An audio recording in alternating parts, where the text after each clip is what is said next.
বাবা, সাবধানে যাস। কোনো চিন্তা করো না মা, পুনেতে অনেক বাঙালি কাজ করে, এ আর নতুন কি।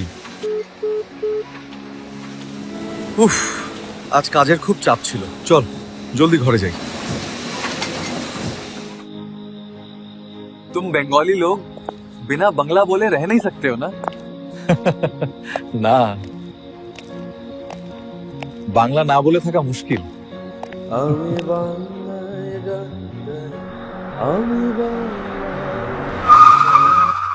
ए, क्या गुनगुना रहा था तू बे? बंगाली लग रहा है। ये महाराष्ट्र है, तेरा बांग्लादेश नहीं। আপনারা কারা পানি?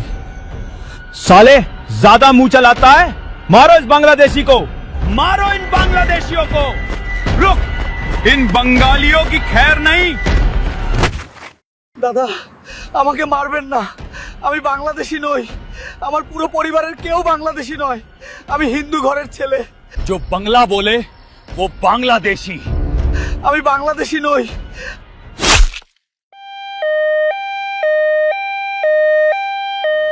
ওর নাম ছিল সুখেন মাহাতো, যার জীবন অকালে ঝরে গেল।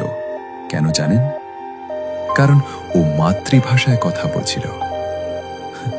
আর এই ঘটনা শুধু একজন সুখেনের নয়, সুখেনেরা এখন বিজেপি শাসিত রাজ্যে বিপদের মধ্যে, কারণ তারা বাংলা বলে।